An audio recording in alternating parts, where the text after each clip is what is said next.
Praise the Lord.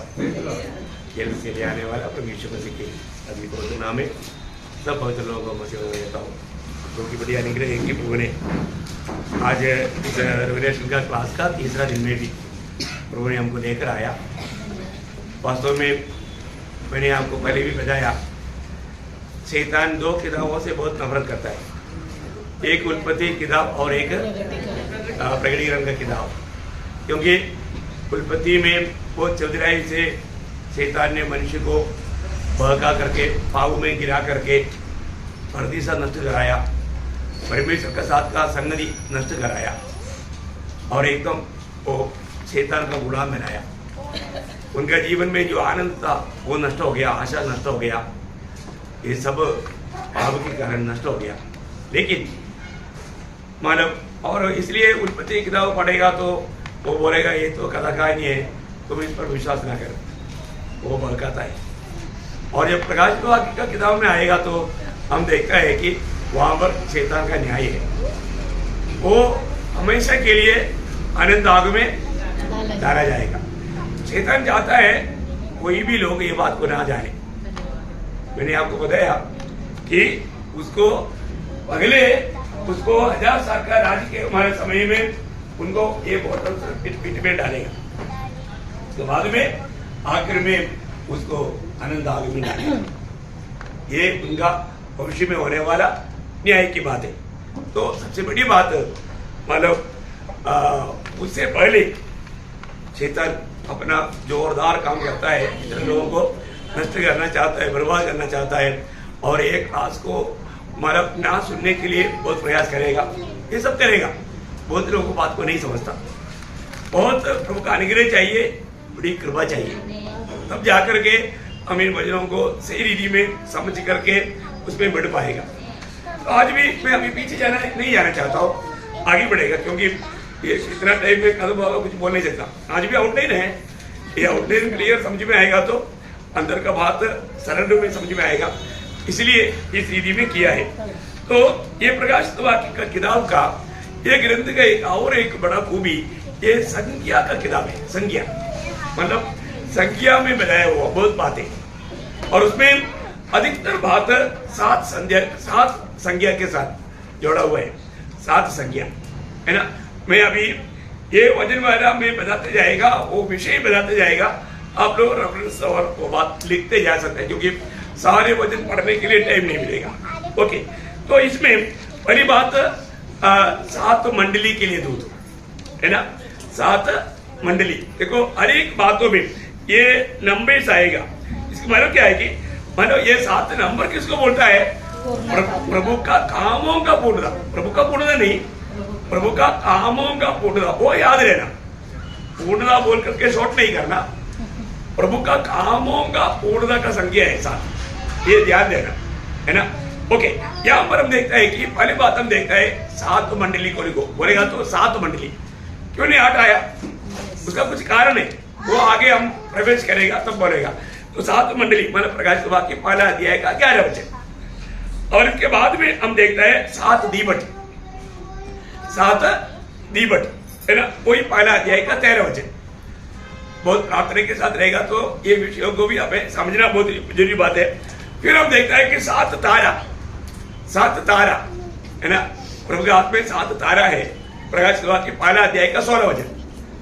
मैं आपको जो बताएगा सब आप रेफरेंस लिखना, बाकी आपको बराबर मिलेगा, ये मतलब हिंदी में भी बराबर है। और 7 आत्मा मतलब प्रकाश वाक्य 4 अध्याय का 5 वचन। और 7 मोर प्रकाश वाक्य 5 अध्याय का 15 वचन। और 7 सिंह 5 अध्याय का 6 वचन। और 7 आंगे उसका वही सेम 5 का 6 वचन में है। और 7 तुरही उसकी 8 अध्याय का 2 वचन। और 7 गर्जनाहट उसका 10 अध्याय का 3 वचन। और 7 सिर और 7 मुकुट, ये एक ही वचन में आया, 12 अध्याय का 3 वचन। 7 सिर और 7 मुकुट, और 7 दूध, स्वर्ग दूध, 15 अध्याय का 6 वचन, और 7 कलश को क्या बोलता, कटोरा, 7 कटोरा, 15 अध्याय का 7 वचन, और 7 पहाड़े, 17 अध्याय का 9 वचन। इसी प्रकार 7 का वर्णन हम देखते हैं। इसमें एक खास बात यह है कि ये इस किताब में 7 धन्य लोगों के बारे में बोलते हैं। इसके अलावा वो आपको पढ़ना पड़ेगा। 7 धन्य लोग की एक बड़ा खूबी है, ये सब संख्या 7 में आया, इसलिए मैं आपको 7 का महत्व मतलब समझने के लिए बताया। तो ये बहुत बड़ी बात है अपने जीवन में। 7 यहाँ पर पहले उसमें पहला अध्याय का 3रा वचन पढ़िएगा। भविष्यवाणी के वचन को पढ़ता है और वे जो सुनते हैं और इसमें लिखी हुई बातों को मानते हैं। देखिए यहाँ पर मतलब धन्य लोग, मतलब 7 धन्य लोग है। उसमें पहला धन्य लोग है प्रभु का ये वचन को पढ़कर सुनाने वाला, सुनने वाला और सुनकर मानने वाला, ये धन्य लोग है। दूसरा धन्य लोग कौन है? उसका 14 अध्याय का 13 वचन, प्रकाशित वाक्य 14 अध्याय का 13 वचन। फिर मैंने स्वर्ग से यह शब्द सुना, लिख, जो मृतक प्रभु में मरते हैं वे आपसे धन्य हैं। देखिए, जो यीशु मसीह में मरते हैं वे लोग धन्य है ना। दुनिया के लोग 2 प्रकार मरता है, एक ही वो मसीह में मरता, नहीं तो पाप में मरता। जिन लोगों ने अपने जीवन प्रभु को नहीं दिया वे सभी लोग पाप में मर करके कहाँ जाएगा? मैं एक बात आपको बताऊं, मरने के बाद, ये बात मैं आपको थोड़ा सा बाद में और भी क्लियर करूंगा। मरने के बाद में अगर हम पाप में मरेगा तो सीधा यहाँ पर दंड पाने वाले जगह में आएगा, दंड पाने वाले जगह में आएगा, है ना। जब जो उद्धार पाया उनको प्रभु ने, जब दावीद भजन संगीता में 86 का 13 में कहता है, 86 का 13 पढ़ना, क्योंकि तेरी करुणा मेरे ऊपर बड़ी है और तूने मुझको अधोलोक की तह में जाने से बचा लिया है। देखा, अधोलोक, इसको क्या बोलता? अधोलोक, अधोलोक की तह में जाने से बचा लिया। बहुत बड़ी बात है। जो प्रभु में मरेगा तुरंत वो, मतलब यीशु मसीह मृतकों से जी उठने तक मृत्यु के अंदर का पाराडीस में, ऊपर का पाताल में जाता था। ये पाताल है सुखलोक। मतलब आपको मालूम है, जब लूका का समझा 16 अध्याय उसका 22-23 होने, लूका उसका 16 अध्याय का 22-23। ऐसा हुआ कि वह कंगाल मर गया और स्वर्गदूतों ने उसे लेकर, स्वर्गदूतों ने उनको लेकर अब्राहम की गोद में पहुंचाया। अब्राहम का गोद में पहुंचाया। देखिए, मर गया तुरंत स्वर्गदूतों ने कहां पर पहुंचाया?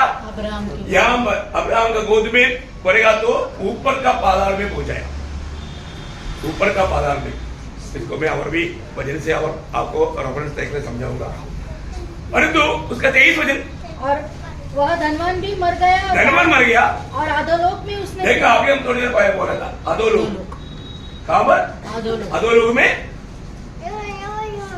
अधोलोक में पड़े हुए अपनी आंखें उठाई और दूर से अब्राहम की गोद में लाजर को देखा। यहाँ पर पड़ा हुआ दूर से अब्राहम की गोद में बैठा हुआ लाजर को देखा। और अब्राहम और लाजर और वो धनवान, ये सब कहानी नहीं, ये संभव है, हकीकत है। तो याद रखना, मरने के बाद में प्रियो 2 ही जगह है, और एक ही वो मतलब परदीसा में जाएगा, नहीं तो वो दंड पाने वाले जगह में जाएगा। यहाँ पर दूसरा धनी लोग वो है जो मसीह में मरते हैं। मसीह में मरने वाला कहाँ जाएगा? आज यहाँ पर नहीं जाता, आज मसीह में मरने वाला इधर नहीं जाता, आज वो सीधा स्वर्गीय परदेशा में जाता है। बहुत बड़ी बात है, बहुत ही अनोखा बात है। तो इधर से मरने वाला सीधा स्वर्गीय परदेशा में जाएगा, हेवनली पार्डेस। तो बहुत बड़ी बात है, हमें ये बात को जानना कितना अच्छी बात है। आपको इसमें भी देखेगा तो आपको दिल में बैठ जाएगा, और थोड़ा विस्तार से मैं उस अवस्था में आने के लिए ज्यादा और तीसरा धन्य लोग कौन है? 16 अध्याय के 15 वचन, जो प्रकाशित वाक्य में देख मैं चोर के समान आता हूँ। हाँ। धन्य वह है हाँ। जो जागता रहता हाँ। और अपने वस्त्र की चौकसी करता है, हाँ। कि नंगा न फिरे। हाँ, देखिए बोलने का मतलब प्रभु में आने के बाद में किसी प्रकार भी अशुद्धि में ना पड़ते हुए प्रभु की संगति में रहकर पवित्र जीवन बिताने वाला, विजय जीवन बिताने वाला वो धन्य लोग हैं। प्रभु में आने के बाद ये जरूरी बात है। ओके, और नेक्स्ट धन्य लोग उसका 19 का 9 वचन। तब स्वर्गदूत ने मुझसे कहा, यह लिख कि धन्य वे हैं जो मेमने के विवाह के भोज में बुलाए गए हैं। देखिए, मेमने की विवाह की भोज में बुलाया गया वो लोग, मतलब ये स्वर्ग में होने वाला मंडली और प्रभु यीशु मसीह के साथ का शादी में बुलाहट पाने वाला लोगों के बारे में लिखा है, वे लोग भाग्यवान है। उसका 20 अध्याय के 6 वचन। धन्य और पवित्र वह है जो इस पहले पुनरुत्थान का भागी है। देखिए, पहला पुनरुत्थान में भाग लेना, पहला पुनरुत्थान में भाग लेना, वो लोग धन्य लोग हैं। कौन पहला पुनरुत्थान में भाग लेगा? जो आज मसीह में है, जो उद्धार पाए हैं, फिर सब लोग पहला पुनरुत्थान में भाग लेगा। और उसका मतलब 22 का 7 हो जाए। धन्य वह है जो इस पुस्तक की भविष्यवाणी की बातें मानता है। देखा, ये सिर्फ सुनना काफी नहीं, क्या करना? मानना। बहुत बड़ी बात है। फिर जो लोग ये वचन सुनता है वो वचन को दिल से मानना चाहिए। वे लोग धन्य लोग हैं।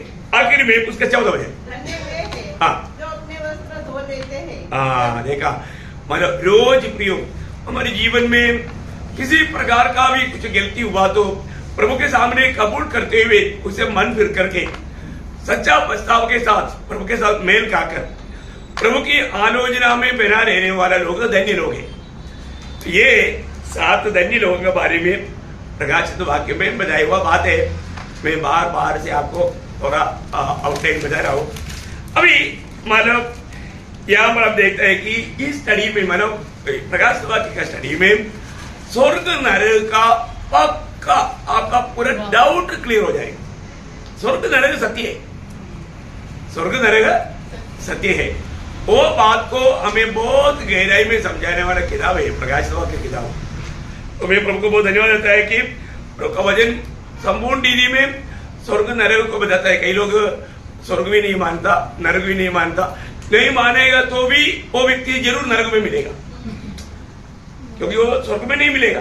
स्वर्ग में मिल रहा है तो उसको प्रभु पर विश्वास करना है। विश्वास करने वालों को स्वर्ग नरक भी मानना पड़ेगा। इसके मतलब एक व्यक्ति स्वर्ग भी नहीं मानता, नरक भी नहीं मानता बोलेगा तो भी वो मरने के बाद भी एक दिन नरक में जाएगा, क्योंकि अचानक किसी कारण उसने अपनी भलाई के कामों के कारण स्वर्ग में नहीं पहुंचेगा। स्वर्ग में पहुंचना है तो एक ही मार्ग है, वो यीशु मसीह है। इसलिए यीशु मसीह पर विश्वास करते बिना कोई भी स्वर्ग में नहीं पहुंच सकता। तो यीशु मसीह पहली बात है, ये बात सबूत करने वाला बात यीशु मसीह है ना। बाइबल में हर एक बातों का सेंडर प्रभु यीशु मसीह। यीशु मसीह ने स्वयं कहा वो बात है, जब उत्पत्ति उसका उत्पत्ति नहीं, यूहन्ना के समझ पहला अध्याय का 51 वचन, यूहन्ना उसका पहला अध्याय का 51।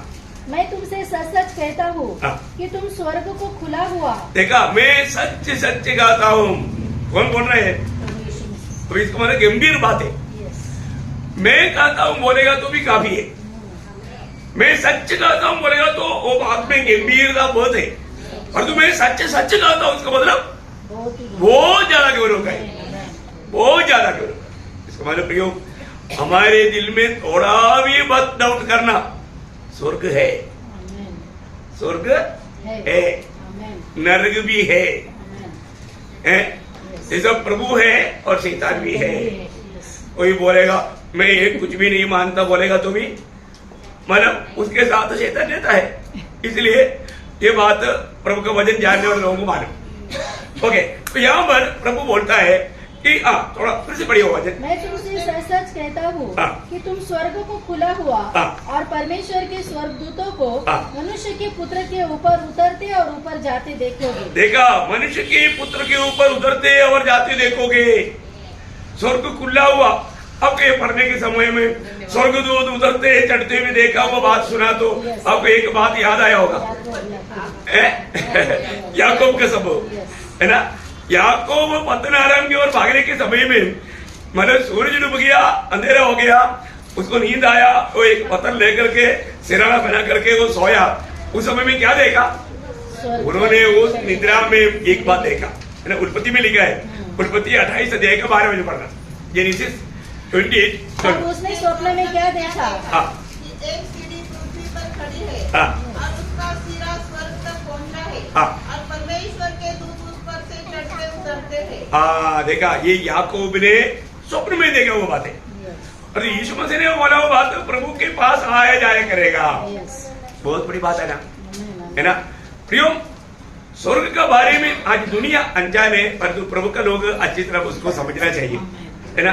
यहेस के नबी जब हमारा केदार नदी के किनारे में बैठने के टाइम पर स्वर्ग खोला वो उन्होंने देखा है ना। जब यहेस के नबी किताब उसका पहला अध्याय का पहला वचन,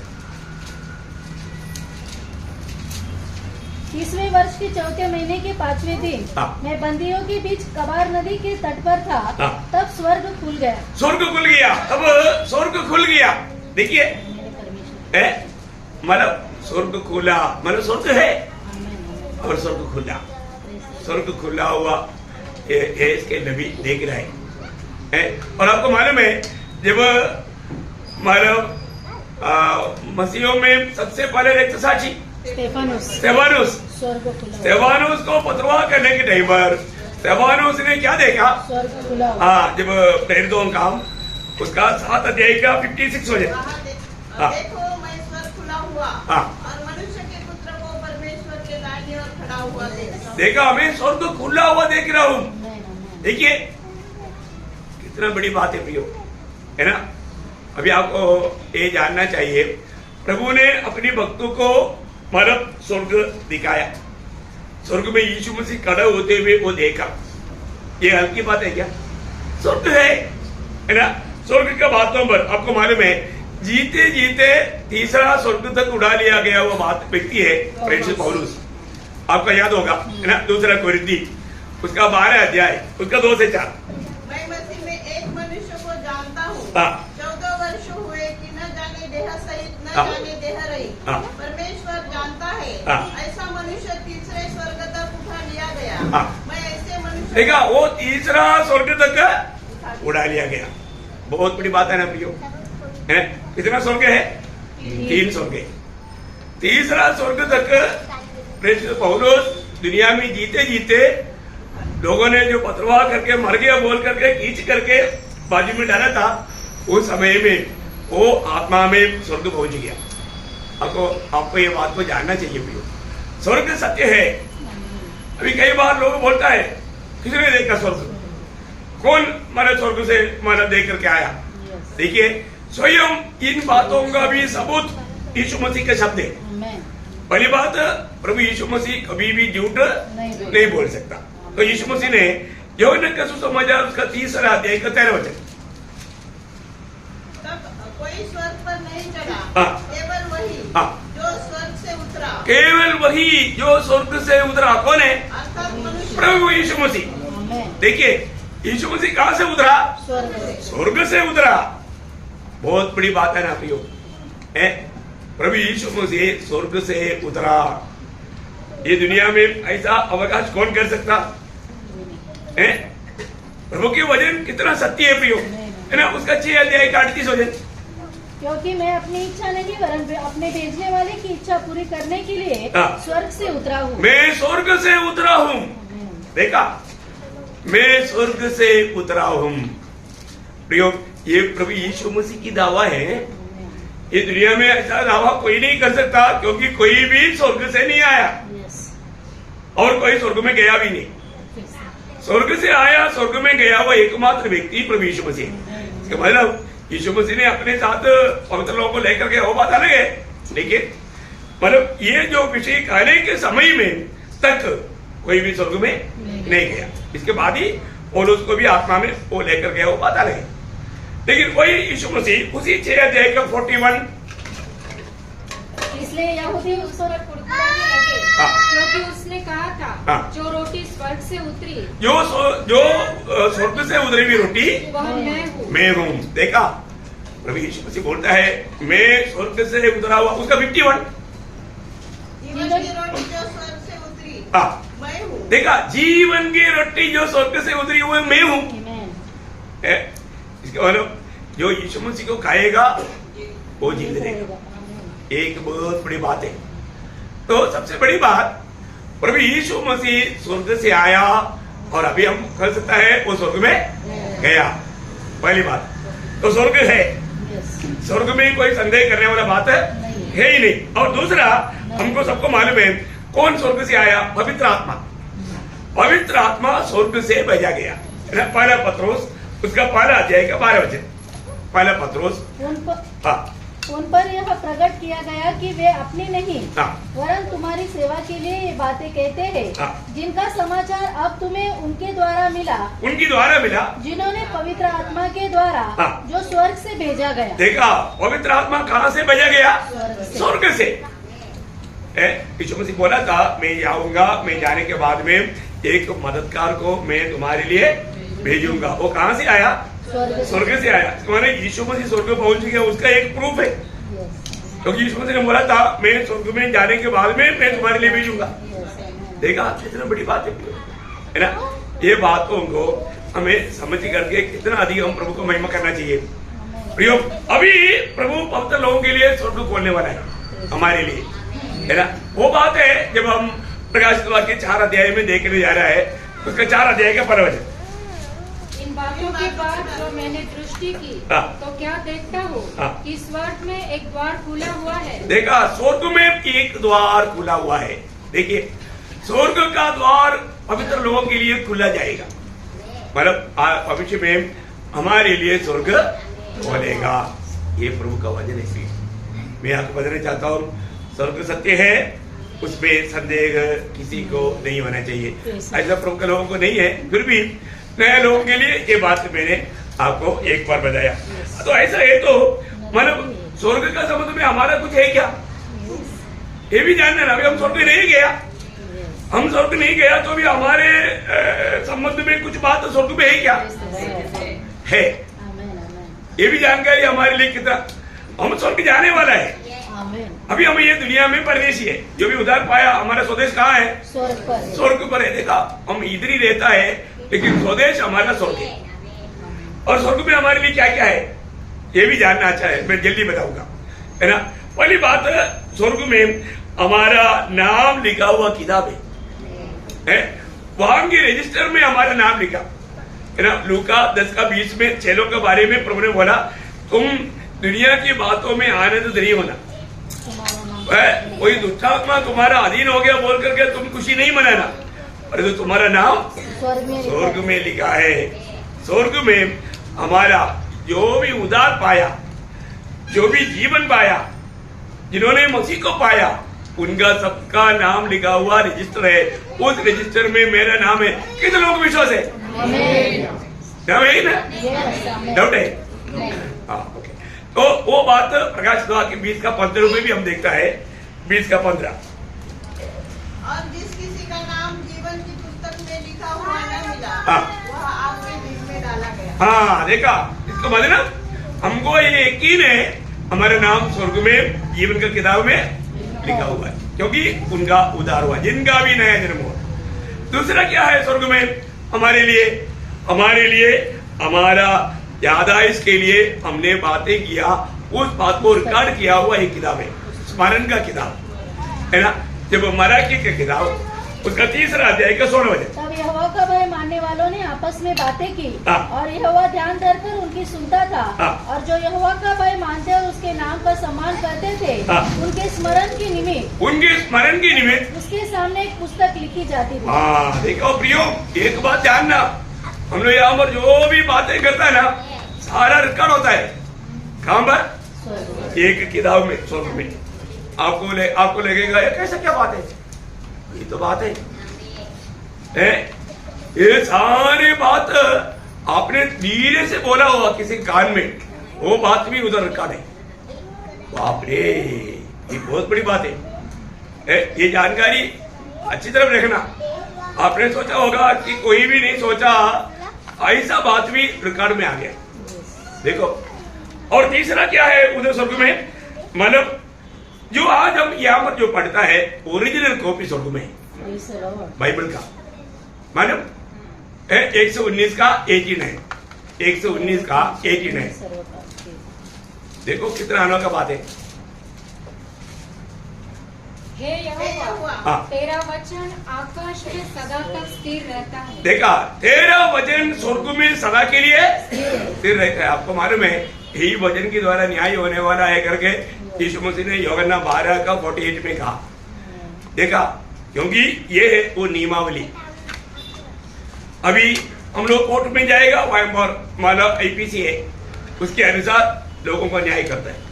उसी प्रकार स्वर्ग में नियम है, वो नियम का पुस्तक प्रभु ने मेरी और आपके हाथ में दिया अपनी अपनी भाषा में। और आप पढ़ने के बाद में इस वचन को अगर तुच्छ मान करके मनमानी में करेगा, पकड़ा जाएगा। फिर आपको मालूम है अभी अपन इधर बैठा हुआ सब लोग मतलब पूरा आईपीसी पढ़ा है क्या, जानता है क्या? नहीं जानता। लेकिन इधर आप कोई भी विदाउट लाइसेंस का ड्राइविंग गाड़ी नहीं चलाएगा, उधर तो मालूम है। अगर कानून तोड़ेगा तो उधर पुलिस खड़ा है, पेनल्टी लगेगा, मिलेगा ना? मिलेगा। तो जो जरूरतमंद बात हमको मालूम, और जो प्रभु का वचन वहां पर न्यायासन के सामने जाएगा तो प्रियो ये वचन के अनुसार न्याय करने के कारण ये वचन को हमें ठीक से जानना चाहिए, ठीक से सीखना चाहिए, पूर्ण रूप में अपने जीवन में लाना चाहिए। अगर नहीं लाएगा वो प्रभु, और अभी आप सोचो एक जंगली व्यक्ति होगा, मानो गाउटी पढ़ा लिखा नहीं, और जो किसी का कत्ल किया, कोर्ट में गया, मानो उनको 14 साल का सजा। क्या कोर्ट? मैं पढ़ा लिखा नहीं है ना, मेरे को मालूम नहीं था, ऐसा 14 साल जेल में पड़ा रहना पड़ेगा। मैं अनपढ़ है, मुझे माफ करो। माफी मिलेगा? नहीं मिलेगा। बोलेगा तू इंडिया में रहता है तो तुझे ये मालूम होना चाहिए था, तुझे मालूम होना चाहिए था। देखा, नियम किसके लिए भी बदलेगा नहीं। इंडिया के लोग अमेरिका में जाकर के जाने वाला बस में साइड में बैठ कर थूक करेगा, इधर का सही रहना। तो क्या होगा, अकेला स्टॉपर वहां पर आएगा, रुकेगा, सीधा आपका गला पकड़ेगा, लेके जाएगा, अंदर डालेगा। क्या बात है? मैंने तो कुछ गुनाह नहीं किया, किसी को मारा नहीं, कुछ चोरी नहीं किया, कुछ नहीं किया। क्या हाँ तू का ना हमारे इंडिया में चलता, वो इंडिया में चलेगा, अमेरिका में नहीं चलेगा। इधर आ गया तो इधर का नियम तुझे जानना चाहिए। स्वर्ग जाना है ना, स्वर्ग का नियम सीख लो, यहाँ पर ही सीख लो। स्वर्ग में अगर हमें रहना है तो यहाँ पर हमें वो बात सीख करके यहाँ पर ही हमें ट्रेनिंग करना है इसका है। अभी चंद्रमा में किसी को भेजना है तो ऐसे भेज देता है क्या, चलो अच्छा एक यूट्यूब पर पढ़ो, तुम चंद्रमा पे जाकर आओ, ऐसा है क्या? नहीं है ना, उसके लिए स्पेशल ट्रेनिंग देता। तो ऐसा है तो प्रियो प्रभु में आने के बाद में हमको रोज प्रभु ये वचन के द्वारा ट्रेनिंग दे रहा है। इस बात को अगर हम हल्का जानेगा धोखा हो जाएगा। ओ हमारे प्रभु कितना अच्छा है, हमारे लिए क्या कितना प्रेम दिया है। इसका मतलब क्या है कि मैं बोलने का अर्थ प्रयोग प्रभु का वचन वहां पर है। फिर क्या है, स्वर्ग में बहुत लोगों का एक बड़ा संपत्ति वहां पर है। आपने जो भी किया, मत्ती के समाचार 6 अध्याय का 20 वचन देखा, ये सब सही रीति में जानेगा तो पवित्र लोग प्रभु के लिए बड़े बड़े काम करेगा। परंतु अपने लिए स्वर्ग में धन इकट्ठा करो। हाँ, अपने लिए स्वर्ग में धन इकट्ठा करो, है ना। देखो आपको मालूम है ये जो हम लोग बहुत बात जैसे जानना चाहिए ऐसे नहीं जाना। ये जो कोई मानव दान करता है ना, आपको खाया पिया बेच गया, बचाए वो उसमें से आपने दिया और बोला मैंने दान दिया, गलत बात है, उसको दान नहीं बोलता। समझ में आया? दान वो है जो आपका जो जरूरत को बाजू करके आप दिया, उसको बोलते दान। नहीं तो उसको दान बोलना गलत है। आप समझिए होगा, ज्यादा बोलने के लिए आएगा लोगों को गलत आइडिया आएगा, बात छोड़ देता हूँ। ओके, तो आगे बढ़ता हूँ। तो बोलने का अर्थ क्या है कि इसलिए ना भक्ति तक सही भक्ति को सही रीति में जानना। कई लोग क्या है ना, भक्ति जो नहीं है वो दिखाना चाहता और जो दिखाता वो है भी नहीं, ये दोनों गलत है, दोनों बात गलत है। लोग इसमें भी बहुत धोखा खाता है अपने जीवन में। प्रयोग हम लोग प्रभु में आने के बाद में हर एक बातों में कितना सीधा होना चाहिए, असलियत होना चाहिए। कोई भी नकली बात है तो प्रभु का दृष्टि में उसका कुछ भी मूल्य नहीं। शायद हो सकता है दुनिया हमारे तारीफ करेगा, लेकिन उसमें कोई फायदा नहीं। ओके, तो यहाँ पर हम देखता है कि हमारा बहुत बड़ा धन, सच में आज बहुत लोगों का मन स्वर्ग में क्यों नहीं मालूम है, उनका धन दुनिया में है। क्योंकि यीशु मसीह ने बोला, जहाँ तुम्हारा धन है वहाँ तुम्हारा मन भी रहेगा। अब ये तो प्रभु ने बोला है तो ऐसे रहेगा। आत्मीय जीवन में बढ़ोतरी पाना है तो प्रियो हमें यहाँ पर रह करके स्वर्ग में धन इकट्ठा करना ही है। यीशु मसीह ने वो धनवान व्यक्ति को मानव स्वर्ग में धन मानव इकट्ठा करने का बात बताया, वो दुखी हो गया है। तो प्रभु ने उसको अच्छा बात बताया, तो उसको बहुत बड़ा बुरा लगा। आज भी ऐसा ही है। अगर हम असलियत में मानव जो सच्चाई बोलेगा तो बहुत लोग उसको मानव मिसअंडरस्टैंडिंग करें, उसको सही रीति में। और ये हर एक प्रभु के दास लोग ऐसा ही है, दासों के ऊपर गोली मारेगा। इसलिए सबसे बड़ी बात इस विषय में हमें अच्छा प्रकाश पाना चाहिए। सही प्रकाश पाएगा तो सबसे बड़ा अच्छा बात है। जरूर हमारे जीवन में हम जो भी प्रभु में करता है वो सब बात में एक बात जरूर याद रखना, अपन जो भी करता है अगर वो प्रेम में नहीं किया, कुछ ऐसा कोई मजबूरी में भी किया तो कोई प्रयोजन नहीं, कोई प्रयोजन नहीं। प्रेम में सभी काम प्रेम में करना। आज हम आया सब लोग प्रभु के प्रेम में आया ना, प्रभु के प्रेम में आया और होंगे प्रतिफले, एक एक बातों का प्रतिफले। प्रियो जरूर प्रभु का प्रेम हमें विवेश करना चाहिए। दूसरा कोरिन्थी 5:14 प्रभु का मसीह की प्रेम मुझे विवेश करता, ये हमारा गवाही रहना चाहिए। तो यहाँ पर वहां पर हमारा धन है और इतना ही नहीं, बहुत बड़ी बड़ी बातें। आपको मालूम है हमारा एक एक काम करने के पीछे एक इनाम तैयार होता है। आज के दिन में मेरे लिए क्या क्या इनाम तैयार हो गया स्वर्ग में, कौन बोल सकता है?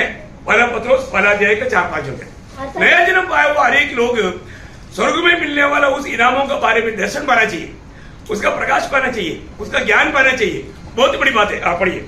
अर्थात एक अविनाशी और निर्मल और अजर मिरास के लिए जो तुम्हारे लिए स्वर्ग में रखी है, जिनकी रक्षा परमेश्वर की सामर्थ से विश्वास के द्वारा उस उद्धार के लिए जो आने वाले समय में प्रकट होने वाली है की जाती है। देखा, हमारे लिए स्वर्ग में देखा वो बात कभी भी नाश ना होने वाला है, कभी भी मुरझा ना जाने वाला है, उसका चमक कभी कम नहीं होगा, है ना। इधर दुनिया में पाने वाला सोना भी कुछ समय के बाद में उसका चमक कम हो जाता, परंतु स्वर्ग में जो है अनादिकाल तक उसकी चमक में कोई वादा नहीं आएगा।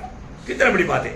आखिर में और एक बात मैं बताऊंगा, दूसरा कोरिन्थी 5 अध्याय का 5 वचन, दूसरा कोरिन्थी 5 अध्याय का 5 वचन। क्योंकि हम जानते हैं कि जब हमारा पृथ्वी पर का डेरा सरी का घर गिराया जाएगा तो हमें परमेश्वर की ओर से स्वर्ग पर एक ऐसा भवन मिलेगा जो हाथों से बना हुआ घर नहीं परंतु चिरस्थायी है। हाँ, देखिए हमारे लिए एक सुंदर घर। प्रियो हमें ये बात को जानना है, नया यरूशलेम के बारे में हमें एक अच्छा दर्शन पाना चाहिए। मैं आपको वो बात बाद में न्यू यरूशलेम करके इधर ही छोटा करके है, लेकिन ये बहुत बड़ा विषय है। आपको इस बार का क्लास में इसका लंबा क्लास मिलेगा। तो मैं आशा करता हूँ एक बहुत बड़ा बात है ना, हमारे लिए प्रभु हमेशा हमेशा साथ रहने के लिए एक सुंदर घर तैयार कर रहा है ना, जिसको हम नया यरूशलेम कहता है। अनंत काल वो नया यरूशलेम में हम प्रभु के साथ रहेगा, उसका योगी जीवन बिताना। ओके, तो अभी मैंने आपको बताया था स्वर्ग के बारे में। कितना स्वर्ग है? कम से कम 3 स्वर्ग है ना। अभी मैं ज्यादा उसके लिए मतलब वजन पढ़ाने की जरूरत नहीं, तो भी एक दो वजन में आपको जरूरत के लिए पढ़ाता हूँ। अनुवाद व्यवस्था 10 अध्याय का 14 वचन। सुन, स्वर्ग और सबसे ऊंचा स्वर्ग भी है। हाँ, स्वर्ग और सबसे ऊंचा स्वर्ग भी है। यहाँ पर भी आपको थोड़ा समझने के लिए कठिन देगा, इसके लिए नया नियम से एक वचन पढ़ाता हूँ। एफिसियों का पत्री 4 अध्याय का 10 वचन। और जो उतर गया हाँ। यह वही है हाँ। जो सारे आकाश से ऊपर चढ़ भी गया हाँ। कि सब कुछ परिपूर्ण करे। हाँ, एक्चुअली स्वर्गों के ऊपर चढ़ गया, ऐसा वो शब्द है। स्वर्गों के ऊपर चढ़ गया बोलेगा तो स्वर्ग, स्वर्गादि स्वर्ग उसके ऊपर चढ़ गया बोलेगा तो तीसरा स्वर्ग। वो तो हमने मतलब पहले मराठी में पढ़ा। जो खाली उतरला होता हा. त्याने सर्व काही भरून टाकण्याच्या उद्देशाने हा. सर्वोच्च स्वर्गावर आरोहण हाँ, सर्वोच्च स्वर्ग मतलब स्वर्ग, स्वर्गादि स्वर्ग और सर्वोच्च स्वर्ग। पर तीसरा स्वर्ग को बोलता है सर्वोच्च स्वर्ग। तो जहां पर पिता का सिंहासन है, बहुत बड़ी बात है ना। तो मतलब ये बात अभी अपन थोड़ी देर पहले मतलब दूसरा कुरिन्थी 12 अध्याय में हमने 2 से 4 तक वचन में, और उसने गवाही दिया था कि मैं तीसरा स्वर्ग तक उड़ा लिया गया। वो वापस एक बार पढ़िएगा। मैं मसीह में एक मनुष्य को जानता हूँ, हाँ। 14 वर्ष हुए हाँ। कि न जाने देह सहित न जाने देह रहित। हाँ। परमेश्वर जानता है, हाँ। ऐसा मनुष्य तीसरे स्वर्ग तक उठा लिया गया। तीसरा स्वर्ग तक उड़ा लिया गया, मतलब 3 स्वर्ग है, वो तीसरा स्वर्ग में पिता की उस हमारे सिंहासन तक पौलुस जाकर के आया। तो आपको मालूम है पौलुस का गवाही एकदम सत्य बात है ना, बहुत बड़ी बात है। ओके, तो अभी यहाँ पर एक बात मैं आपको समझाना चाहता हूँ। ये जो यीशु मसीह जो क्रूस पर मर कर के जी उड़ने तक का पवित्र लोग कहाँ जाता था? मतलब पुराने नियम की पवित्र लोग कहाँ जाता था? मरने के बाद में कोई स्वर्ग जाता था?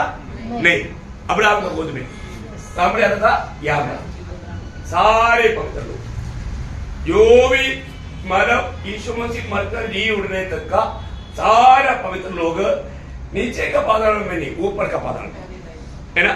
मैं कुछ वचन आपको पढ़ाऊंगा, आपको वो बात एकदम दिल में बैठ जाएगा।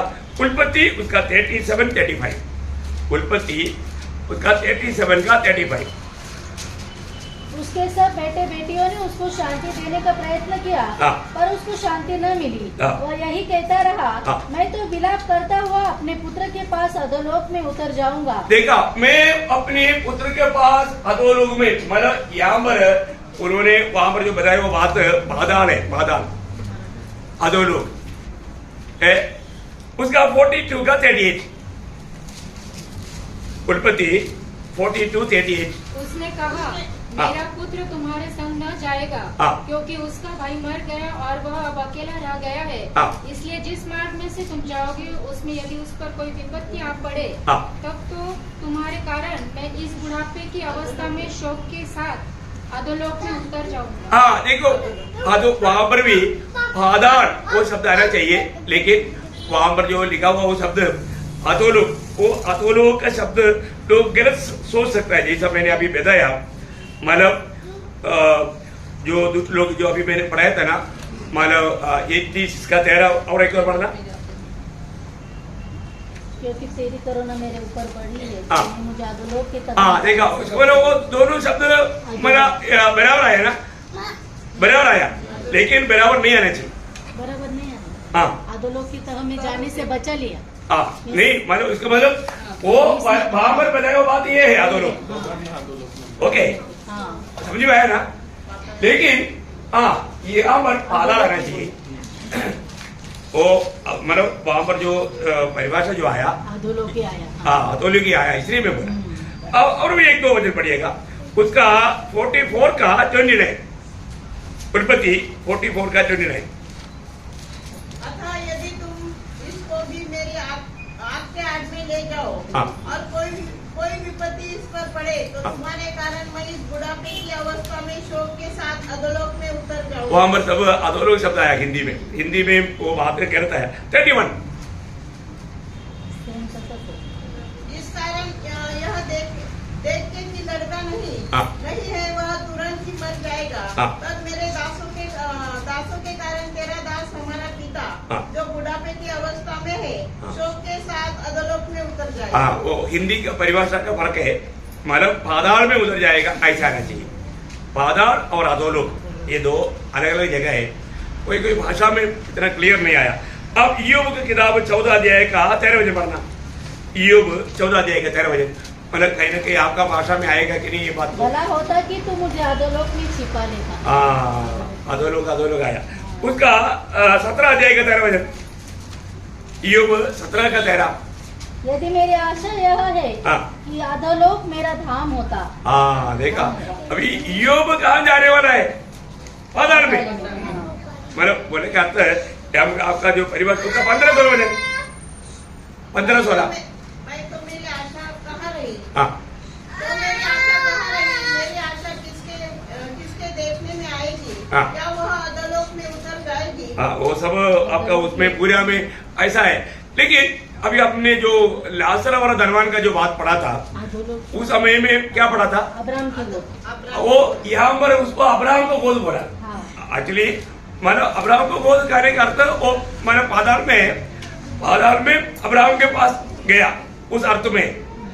लेकिन इंग्लिश में हाँ शियोर, इसको शियोर बोलता है, ऊपर का पाताल शियोर, यहाँ पर गया। ओके, तो मतलब यीशु मसीह जी उड़ने तक का सारे पवित्र लोग कहाँ गया? जी उड़ने तक का सारे पवित्र लोग ऊपर का पाताल में, ऊपर का पाताल और नीचे का पाताल, ऐसा इसका आना चाहिए। उसको अधोलोक भी बोलेगा तो भी चलता। लेकिन दुष्ट लोग कहाँ जाएगा? नीति वचन उसका 15 अध्याय का 24 वचन, नीति वचन उसका 15 अध्याय का 24। इसी रीति से वह अधोलोक में पढ़ने से बच जाता है। अधोलोक में पढ़ने से, सब अधोलोक ही आया। हिंदी में भाषा का थोड़ा प्रॉब्लम है, आप लोग उसको समझना। उसका एशिया उसका 14 अध्याय का 9 वचन, एशिया 14 का 9।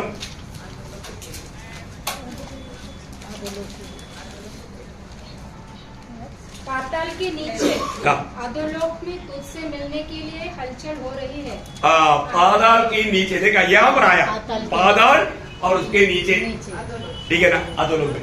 मतलब यहाँ पर मतलब वो तो शैतान को स्वीकारने का बातों के बारे में है, उसको डालने के टाइम पर का बात है। तो सबसे बड़ी बात है कि अधोलोक जो यहाँ पर लिखा है वो इस नरक के बारे में, दुष्टों के लिए तैयार किया हुआ जगह है।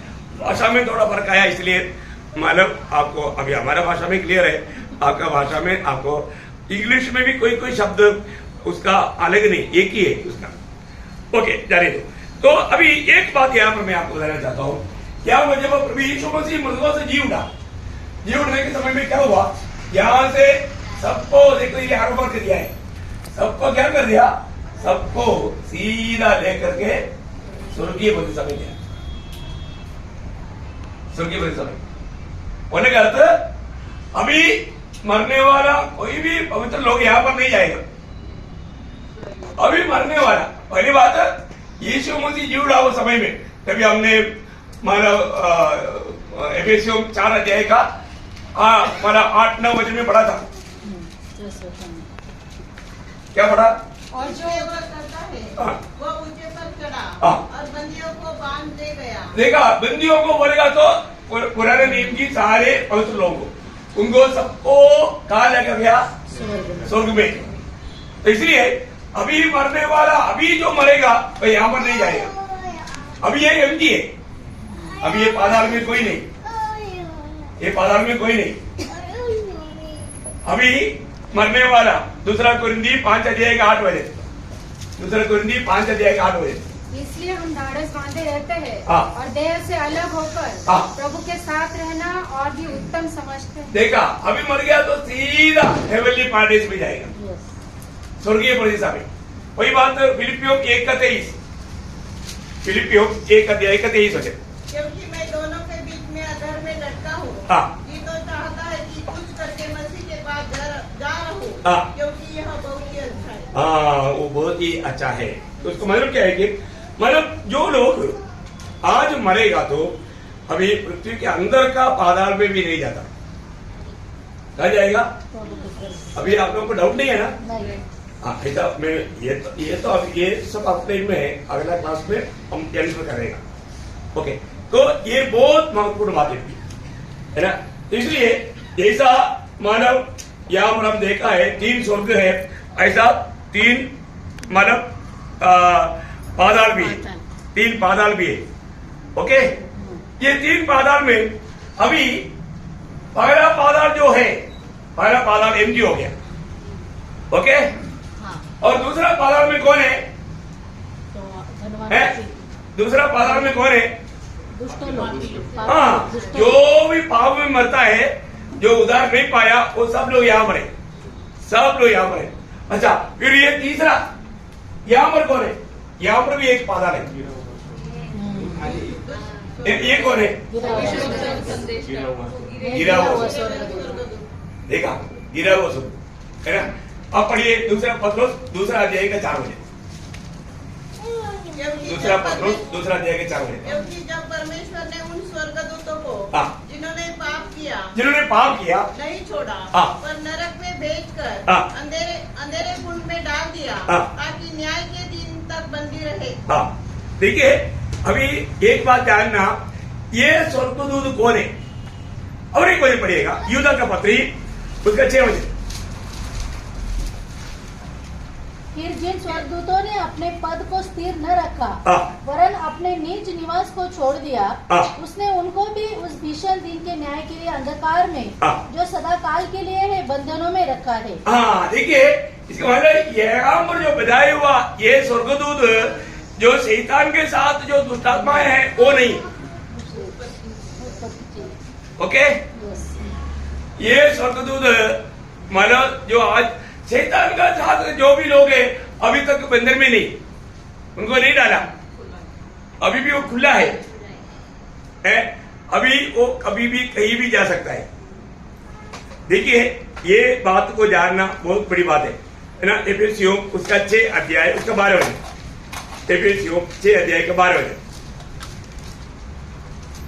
क्योंकि हमारा यह महायुद्ध लहू और मांस से नहीं, परंतु प्रधानों से और अधिकारियों से और इस संसार के अंधकार के हाकिमों से और उस दुष्टता की आत्मिक सेनाओं से है, जो आकाश में है। देखिए, आज भी अभी भी मानो ये जो भी मानो, अभी आप देखिए यहाँ पर आपको मालूम है, ये जो अजगर जो है ना, उनका अभी हेडक्वार्टर काम रहे आकाश में है, आकाश में है, नहीं समझा?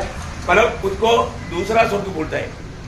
पहला स्वर्ग मतलब ये मतलब आकाश विधान तारागण ये सब, और तीसरा स्वर्ग पिता का सिंहासन है, उसके बीच का जगह है जो अभी लूसीफर और उनका साथ का लोगों का मतलब जगह, उधर से वो अटैक करता, तो उन लोग अभी हर जगह पर जा सकता है। अभी लूसीफर के साथ का दुष्टात्माओं को कहीं भी बंधा नहीं, उन लोग पूर्ण आजादी में। हम लोग ईयोब की किताब में क्या देखता? ईयोब की किताब उसका पहला अध्याय उसका 7 बजे, ईयोब पहला अध्याय का 7। यहोवा ने शैतान से पूछा, तू कहाँ से आता है? शैतान ने यहोवा को उत्तर दिया, पृथ्वी पर इधर उधर घूमते फिरते। देखा, शैतान और उनका सेना क्या करता? दुनिया भर में इधर उधर घूमते रहता, बार बार। उसका दूसरा अध्याय का 2 बजे। यहोवा ने शैतान से पूछा, तू कहाँ से आता है? शैतान ने यहोवा को उत्तर दिया, इधर उधर घूमते फिरते। इधर उधर घूमते फिरते मतलब शैतान क्या करता? वो घूमते ही रहता है। इसलिए पत्रोस का पत्री में पवित्र लोगों के लिए चेतावनी है, प्रियो, आज अभी हम ये वचन सुनने के टाइम पर यहाँ पर भी उसका काम है, इधर भी वो घूम कर देखता है मैं किसको बकाऊं, किसको ये वचन को ध्यान से सुनने ना दूं, कितने लोगों का बुद्धि को भ्रष्ट करूं, इसका दिमाग को घुमाऊं, है ना? पहला पत्रोस 5 अध्याय 8 बजे।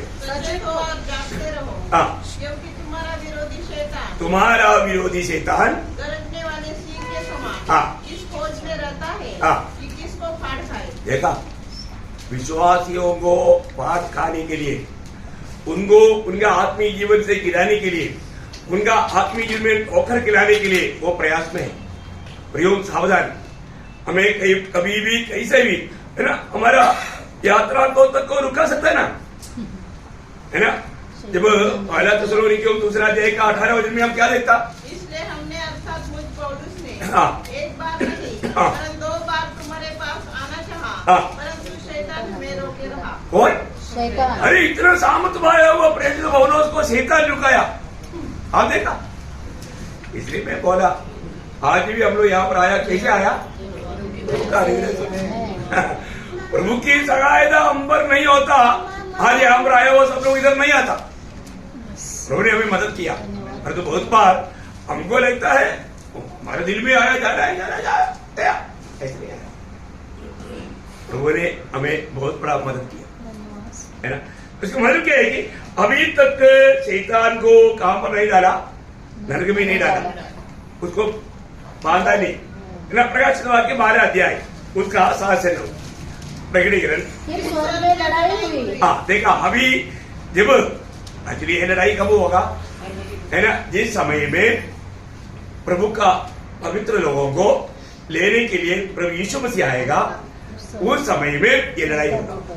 आप लोगों को मैंने पिछले में एक बार बताया था, आपको याद है? कब होगा? महाक्लेश दुनिया में शुरू होने से पहले मंडली को उड़ा ले जाने के लिए जब प्रभु आएगा उस समय। देखा, अब ये वो वचन पूरा पढ़ना 7 से 9 में लड़ाई हुई। हाँ मिकाएल और देखा, यहाँ पर वो चित्र है ना, मिकाएल और वो वार। ओके, वो वार। हाँ पढ़ लीजिए। मिकाएल और उसके स्वर्गदूत अजगर से लड़ने को निकले, हाँ। और अजगर और उसके दूत उससे लड़े, हाँ। परंतु प्रबल न हुए, हाँ। और स्वर्ग में उनके लिए फिर जगह न रही। हाँ। तब वह बड़ा अजगर, हाँ। अर्थात वही पुराना सांप जो इब्लिस और शैतान कहलाता है, हाँ। और सारे संसार को भरमाने वाला, सारे संसार को, देखिए वो दुनिया में आने के बाद में उस समय से भरमाना सत्य रीति में शुरू करेगा, क्योंकि उसको मानने में अभी थोड़ा समय रह गया। 12 का 12 वचन में शायद ऐसे लिखा है, 12 का 12 पढ़ना। इस कारण है स्वर्ग हाँ। और उसमें रहने वालों मगन हो, हाँ। हे पृथ्वी और समुद्र तुम पर हाय, हाँ। क्योंकि शैतान बड़े क्रोध के साथ तुम्हारे पास उतर आया है, हाँ। क्योंकि जानता है कि उसका थोड़ा ही समय बाकी है। हाँ, उसका थोड़ा ही समय बाकी है, मतलब उसको थोड़ा समय, मतलब ये जो 7 साल जो मिला है, ये महाक्लेश के समय के अंदर सबको बरमाना, एकदम बुरा मनाना। इसके बाद उसको मालूम है 1000 साल जाएगा, ये 1000 साल के बाद में थोड़ी देर के लिए उसको खोलेगा, फिर वो लोगों को भरमाएगा, आखिरी गोग माह को लड़ाई रहेगा। इसके बाद में सीधा उसका नंबर आएगा ही नहीं। देखो कितना भयंकर बात है, मतलब आपको क्लास का टाइम पर विस्तार से आपको समझाएगा। तो प्रियो, ये चित्र है ना, वहां पर बड़ा लड़ाई होगा। 20 अध्याय का 12 वचन, प्रकाशित वाक्य 20 का 1। फिर मैंने एक स्वर्गदूत को स्वर्ग से उतरते देखा, हाँ। जिसके हाथ में अथाह खून की कुंजी, हाँ। और एक बड़ी जंजीर थी। हाँ। उसने उस अजगर अर्थात पुराने सांप को, हाँ। जो इब्लिस और शैतान है, हाँ। पकड़ के 1000 वर्ष के लिए बांध दिया। हाँ देखो, 1000 साल के लिए बांध करके कहाँ पर डालेगा? यहाँ पर, ये यहाँ पर डालेगा 1000 साल। अच्छा, फिर ये कौन है फिर? ये जिसको भी उत्पत्ति क्लास मिला उनको याद है ना। इवन अपन पुराना रेवलेशन का क्लास में भी बताया है, कौन है वो? जो उत्पत्ति में हम लोग देखते हैं, उत्पत्ति की किताब 6 अध्याय, उसका दूसरा वचन पढ़ना। तब परमेश्वर के पुत्र ने मनुष्य की पुत्रियों को देखा। परमेश्वर के पुत्रों ने, इसका मतलब ये परमेश्वर के पुत्र कौन है? स्वर्गदूत। स्वर्गदूत है। देखा, आपको मालूम है, मतलब स्वर्गदूतों को भी कौन चाहिए? एक्चुअली स्वर्गदूतों को भी मनुष्य चाहिए, क्योंकि वो आत्मा है, वो स्वयं आकर के ऐसा नहीं कर सकता। तो उसका मतलब क्या है गया, उस समय के कुछ लोगों को ये स्वर्गदूतों ने अपने वश में लिया, नहीं समझा? देखो, और उनके द्वारा उस समय में जो उत्पन्न हुआ वो दानव उत्पन्न हुआ है। उसका 4 वचन। उन दिनों में पृथ्वी पर दानव रहते थे। देखा, दानव रहते थे, मतलब ये वो लोग कैसा है, स्वर्गदूत मनुष्य में आकर के मतलब मनुष्य पुत्रियों के साथ शादी किया, उस प्रकार उत्पन्न हुआ संतान राक्षस लोग हो गया, दानव लोग हो गया। उन लोग मरने के बाद में उनकी आत्मा सीधा अभी भी यहां पर है मनुष्य का, और दो दूध की आत्मा यहां पर है, बात का रखा, समझो आया। उन लोगों में आया हुआ वो व्यक्तियों की आत्मा यहां पर आया, और उस दूधों की आत्मा यहां पर आया, दूध इधर ही आया न्याय के दिन के लिए। बहुत भयंकर बात है ना, आपको समझ में आ रहा है ना? समझ में कोई दिक्कत नहीं है ना? हाँ, ये बात है ना? तो इसको मतलब बहुत लोगों को एक डाउट रहता है, तो मनुष्य पुत्र करके स्वर्गदूतों को है ना पुत्र करके क्यों कहा, है ना? ये एक डाउट लोगों का है, वो डाउट थोड़ा क्लियर करने के लिए कुछ वचन पढ़ाता हूँ। ईयोब की किताब उसका 5 अध्याय का 6 वचन। ईयोब, एक दिन यहोवा परमेश्वर के पुत्र उसके सामने उपस्थित हुए। ये कौन है पुत्र? स्वर्गदूत। देखा, ये पुत्र यहाँ पर जो कहा है ये स्वर्गदूतों के बारे में बताया। उनके बीच में कौन भी खड़ा हो गया? शैतान भी, है ना? वो प्रयोग उसका दूसरा अध्याय का 5वां वचन। फिर एक और दिन यहोवा परमेश्वर के पुत्र उसके सामने उपस्थित हुए। हाँ, देखा, ये पुत्र करके किसका बारे में कहा? स्वर्गदूतों के बारे में, है ना? बिल्कुल एक साफ बात है। स्वर्गदूत अभी वहां पर कई लोग क्या बोलता है, सेत का संतान को मानव मनुष्य का पुत्र कहा गया करके कुछ लोग वाद विवाद करते हैं। हमने तो कोई वाद विवाद नहीं, एक्चुअली ऐसे नहीं है, ये स्वर्गदूतों का बात है ना? स्वर्गदूतों के बारे में बहुत बार कई जगह पर मतलब अभी भी मतलब उनको देवपुत्र करके सेत का संतान को नहीं बताया, और स्वर्गदूतों को बहुत जगह पर बताया, है ना? मैं उसका ही रेफरेंस दूंगा। जब भजन संहिता 29 का 1, भजन संहिता 29 अध्याय का 1 वचन। हे परमेश्वर के पुत्रों। हाँ, ये परमेश्वर के पुत्रों, ये किसको बोला? स्वर्गदूत को बोला।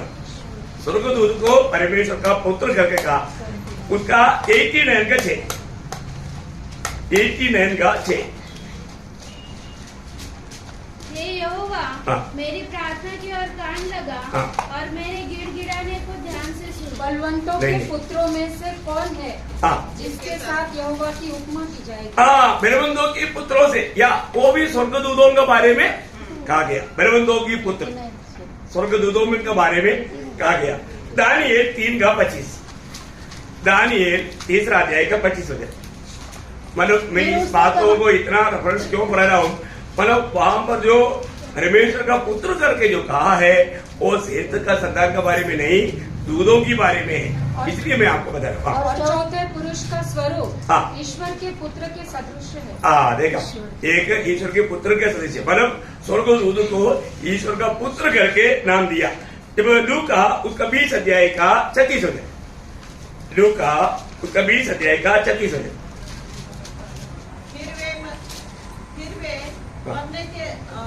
मरने के भी नहीं, क्योंकि वे स्वर्गदूतों के समान होंगे। देखा, स्वर्गदूतों की समान होगा। परमेश्वर का पुत्र स्वर्गदूतों के समान देगा मरने के बाद में। प्रभु के लोगों के बारे में, अवस्था के बारे में बताता, क्योंकि वो स्वर्गदूत कौन है? परमेश्वर का पुत्र है करके का बहुत बड़ी बात है। तो यहाँ पर एक विशेष बात मैं आपको बताना चाहता हूँ। प्रभु खुद मृत्यु के बाद का मनुष्य की अवस्था के बारे में बोलने के टाइम पर उठाकर कहा, तुम लोग भी स्वर्गदूतों के जैसे रहेगा। बोला ना, याद है आपको? ना, मत्ती की सुसमाचार 22 अध्याय का 30 वचन, मत्ती उसका 22 अध्याय का 30 वचन। क्योंकि जी उठने पर वे न विवाह करेंगे और न विवाह में दिए जाएंगे, परंतु स्वर्ग में परमेश्वर के दूतों के समान होंगे। देखा, स्वर्ग में परमेश्वर का दूतों के समान होगा। अभी एक बात तो बताता हूँ, ये किसके बारे में बताया? एक प्रकार ये पुराना नियम का पवित्र लोगों के बारे में बताया, मंडली के बारे में नहीं। समझ में आया? हम लोग किसके समान होगा? यीशु मसीह के समान। हाँ, इसका अंदर समझना। ये सब पुराना नियम का पवित्र लोगों के बारे में। पुराना नियम की पवित्र लोगों को मिलने वाला शरीर स्वर्गदूतों के जैसा शरीर, मंडली को मिलने वाला शरीर यीशु मसीह के जैसा शरीर। ये बहुत बड़ा फर्क है। बहुत लोगों को ये भी नहीं मालूम। उनके रूप स्वर्गदूत के जैसे रूप और जो मंडली के रूप यीशु मसीह के जैसे रूप। अंदर है, आमेन आमेन अंदर बड़ा अंदर है प्रिय। आमेन। स्वर्गदूतों को भी परमेश्वर ने अपने स्वरूप और छाया में नहीं बनाया, सिर्फ मनुष्य को बनाया। याद है परमेश्वर ने क्या बोला? आओ हम अपने स्वरूप में और छाया में। स्वर्गदूत को ऐसे बनाया नहीं। और कोई सृष्टि को बनाया नहीं। ओह, मंडली का अवस्था कितना ऊंचा अवस्था है ना। हम लोग ये बातों को सब समझना चाहिए। ओके, प्रभु आपको समझ देगा। ओके, तो यहाँ पर मतलब अब्राहम और लोत का परिवार में, घर में प्रभु के साथ स्वर्गदूत भी आया था। वो आपको याद है ना? मतलब एक्चुअली लोत का घर में प्रभु नहीं गया, दूध गया। लेकिन अब्राहम के घर में प्रभु भी गया, दूध भी गया, है ना। जब उत्पत्ति 18 अध्याय उसका 1 से 8। अब्राहम ममरे के बीच वृक्ष के बीच कड़ी धूप के समय तंबू के द्वार पर बैठा हुआ था। हाँ। तब यूहन्ना ने उसे दर्शन दिया। हाँ। उसने आंखें उठाकर दृष्टि की तो क्या देखा कि 3 पुरुष उसके सामने खड़े हैं। ओ सॉरी, अभी मैं आपको मालूम है, मैं आपको पढ़ाना नहीं चाहता हूँ। ये घड़ी हमको धोखा दिया, मतलब मुझे नहीं मालूम था, 8-10 हो गया, सॉरी। तो फिर भी एक छोटा पॉइंट भी बोल कर मैं यही सोचा था कि बहुत देर से उधर ही खड़ा है वो। तो मैं सोचा देखा, मतलब मेरे को डाउट आया, तो मैं इधर ही देखा तो 8-10 हो गया। ये कैसे क्या हो गया? सॉरी है। ओके, मैं अभी उस समय के अनुसार मैं भी दौड़ रहा था। ओके, तो ये एक पॉइंट भी बोल करके प्रियो, नरक इतना भयंकर है, लोगों को मालूम नहीं वो नरक कितना भयानक है। और जो लोग जो उधार नहीं पाया ना, मैं बोलता हूँ जो उधार पाए लोग उनके लिए बहुत रोना चाहिए। उनको कैसे भी वो नरक के आग से बचना चाहिए। ये नरक का सफिशिएंट जो वर्णन में जो किया ना प्रियो, मैं थोड़ा शब्दों में आपको जल्दी बताऊं, आप जल्दी नहीं पढ़िएगा। मतलब मत्ती 25 का 46, मात्यु 25 का अनंत दंड भोगेंगे। अनंत दंड है प्रियो, यहाँ पर अनंत दंड है, अनंत का दंड है, अनंत दंड भोगेगा। और उसका 41 तब भाई और वालों से कहेगा, हे शापित लोगों, मेरे सामने उस अनंत आग में चले जाओ। अनंत आग है, इसमें हमेशा जलने वाला आग है, आग बुझता नहीं, हमेशा जलने वाला आग है। और यशायाह 33 का 14, यशायाह 33 का 14, सियोन के पापी थरथरा गए हैं। हाँ। भक्तहीनों को कपकपी लगी। हाँ। हम में से कौन प्रचंड आग में रह सकता? प्रचंड आग है, प्रचंड आग। देखो ये आग प्रचंड आग है। मत्ती उसका 13 अध्याय का 41-42,